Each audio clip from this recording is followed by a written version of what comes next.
Hello, gentlemen. Hope you're all doing really well. Hope you're all having an awesome night. I went and crushed my full body workout today, and I'm definitely hurting. I hope you guys are too, but only in a good way, of course. So I wanted to come up with 10 points, right? Tomorrow is going to be check-in day.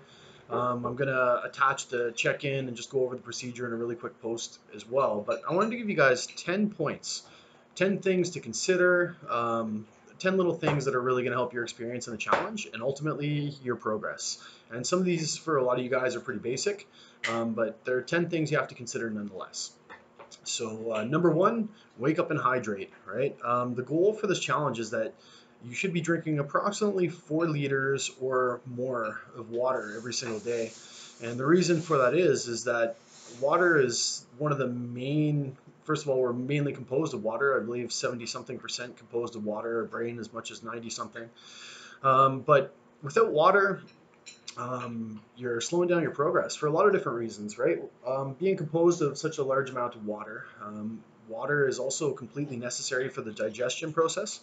So if you're not drinking enough water, you're not going to be digesting your food properly, as well as nutrient transport. And also the key thing here is removing waste from cells. Water is absolutely essential to remove waste from cells. So what kind of waste are we talking about? We're talking about metabolic waste.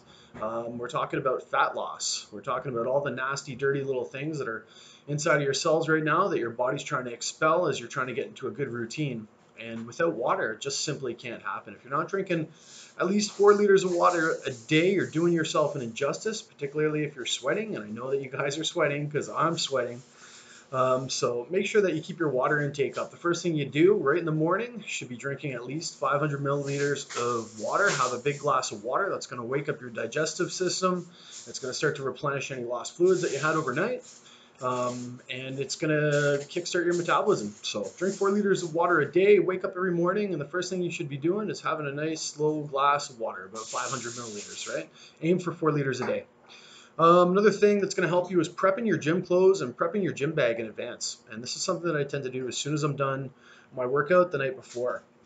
I'll come home, I'll grab what I got to grab, I'll throw things into the washer, separate everything, and then I'll repack my bag. And I'll repack my bag with my gym shorts laid out, with my gym clothes laid out. If I'm going to be using straps or if I'm going to be using a back belt, that's together. My headphones are in there. And I just make sure that my bag is ready for the next time that I'm going to go to the gym. And we usually schedule our gym times, right? But the key is that time is such a commodity in this world, and that's one thing that we're always short on. And if the more barriers that you have in between yourself and actually making it to the gym, the less likely you are to make it to the gym. So if you make that a little bit easier, just by every time you come home, you know what I mean, pull out anything that's gross, throw it in the washer, and repack your bag. And if you're going to be taking BCAAs, put the BCAAs inside of the bag. If you're going to be taking pre-workout before your bag, and you really want to get militant about it, especially if you're waking up early in the morning, dump a little bit of pre-workout, have everything ready. It's just going to facilitate you making it to the gym, and it's going to facilitate the ease of going to the gym. And generally speaking, if you make going to the gym easy, you're going to go to the gym. So just try to remove all those barriers. Prep your stuff in advance. Work out with intention, right? What is your intention? What are you trying to do? If it's chest day and you're trying to reshape your chest, it's really important to work out with intention. When I say that, it sounds kind of vague, but ultimately what it means is that make every rep count, make every set count. You should constantly have that reminder in the back of your head. What am I here for?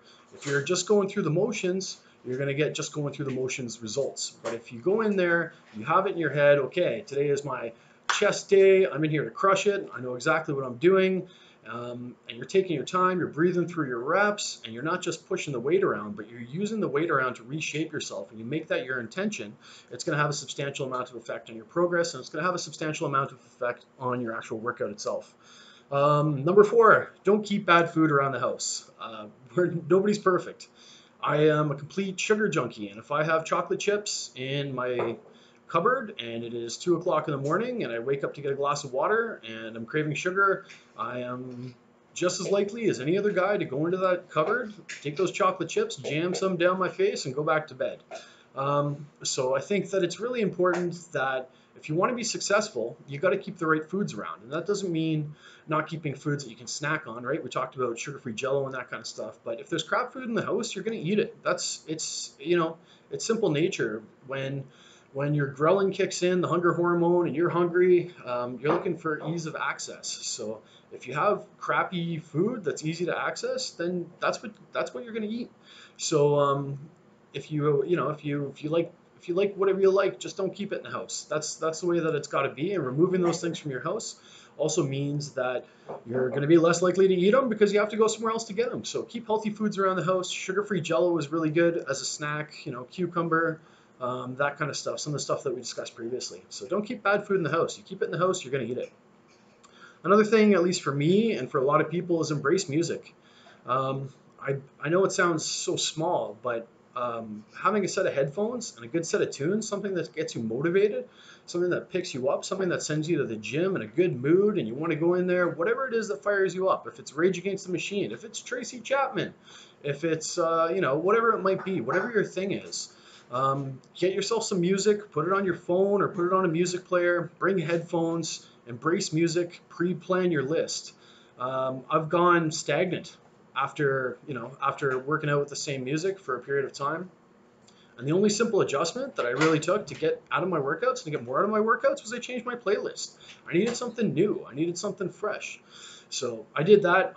Embrace music. I highly suggest that you listen to music when you're in the gym. It's a good way to be able to kind of get in the zone. It's a good way to be able to tune other people out so that you can focus on what you're doing. We all tend to make friends at the gym. I know, I've done it. Then all of a sudden you're chatting everywhere. But sorry, it's dog. He's good. But having those headphones in your head is also a universal sign of, hey, I'm trying to do something here. And it's a polite way of letting everybody else know that you're in the zone. You're trying to get the most out of your workouts. Read more, educate yourself, right? As I always say, I'm no guru, and to be honest with you, there's no other gurus out there because everything that a guru knows is constantly changing. We're constantly learning things about biology, biomechanics, about food. So embrace the whole process. Become your own teacher. Question things, research articles. Throw yourself into it, right? For me, I get interested in a lot of the human processes on how stress affects us, on how insulin affects us, and all these kind of things. And educate yourself. All right, that's going to be your first basis. Excuse me, guys. That's going to be your first basis to really making an evolution and learning. I think one of the things that really got me into exercise was when I was younger. Of course, I told you guys, rugby, and I was getting killed, and I saw these magazines, these Flex magazines, and they had these monsters on there. And in my younger years, I was like, I want to be like that guy. Later I kind of learned that, not necessarily the most functional way to be, but it inspired me to read articles, and it inspired me to chase research, and it inspired me to learn more. So if you're just looking for men's health, if you're looking for whatever the particular way that you're trying to go, there's lots of magazines, there's lots of online resources if you don't want to spend the money. There's lots of podcasts out there that are really good. Immerse yourself in it, feel it, read more, listen more, educate yourself. The seventh thing, I believe it's 7, is drop your ego. And this is the one that tends to be the hardest for a lot of people. Drop your ego at the door. And what does the ego mean? It just means, when I refer to the ego, I refer to ego lifting, right? Excuse me, guys. Water. When I refer to ego, I refer to ego lifting, right? Don't worry about what anybody else is doing. Don't worry about what the guy next to you is curling, just worry about you. Worry about the amount of work that you're placing on your muscles. Don't overload yourself, Start with smaller weights and work your way up. Your body will tell you if it's too easy. If you can't get a squeeze out of it, you can't get a contraction out of it, then it's time to step up the weight a little bit. But don't go the opposite direction. Don't lift more than you can comfortably control. That nice, tight, timed contraction, that's what's really going to give you the most growth. That's what's going to strip the muscle down, and that's what's going to lead to building it back up a little bit stronger. So drop your ego. It's absolutely key, right? Visualize in respect to a few different things. Your physique. What are you trying to do? Who are you trying to become? I always recommend that everybody drops a picture of their ideal physique. If you could look like anybody in the world, who would it be and why? And having that picture in the back of your head of exactly where you want your body to go. And it might not be tomorrow, it might not be the next day, but it might be next year. You know what I mean? But knowing the end product, seeing the end product is going to help you be a lot more enrolled in the process. If you know exactly where you want to go, you're more prone and more likely to go there. So, you know exactly what you're trying to do.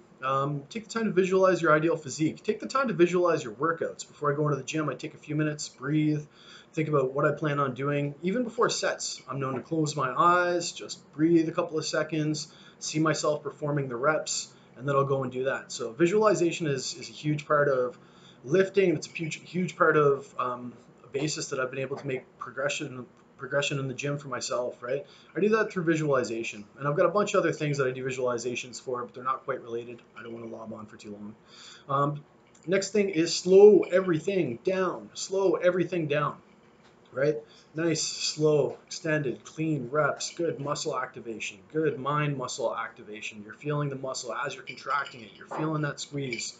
You know what I mean? Slow everything down. So the slower the rep, the more eccentric force can be put on your muscle, the more your muscle has to work. And you can do amazing things, with medium weight. A lot of people will see me and they'll say, well, can't you lift more than that? And I say, yeah, I can, but lifting more than that isn't going to give me better muscle activation. It's not going to allow me to break down my muscle as well because I'm going to be struggling with my stabilizer muscle. I'm going to be more prone to injuring myself, right?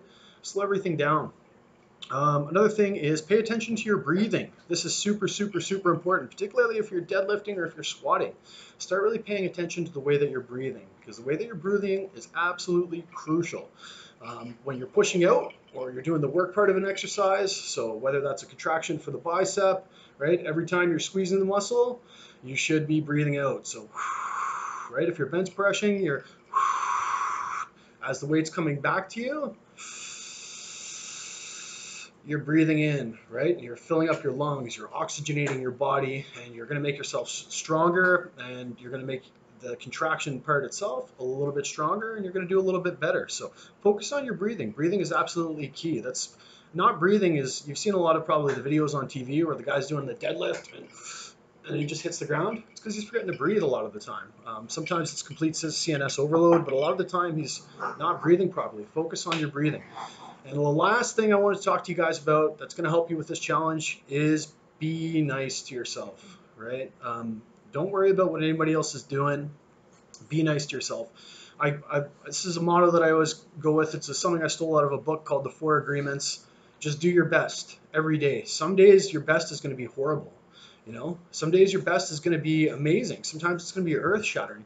But every single time you go in to have your workout, it's not going to be your best workout ever. So it's not that we're not accepting 100% of what we can give, but 100% of what we're going to be able to give is going to vary on every single day. Some days your head's going to be in the clouds. You got something going on at work. You got troubles with the family. You're thinking about finances. Or you're thinking about that next vacation, right?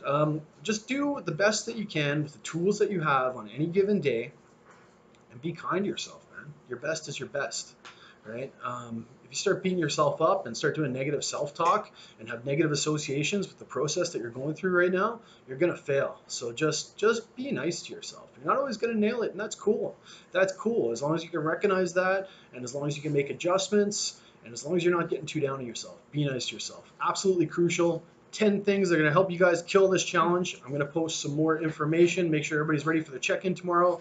I hope you guys are having an awesome day. I love seeing your posts in the group. Keep killing it, and I will talk to you guys soon. Have fun.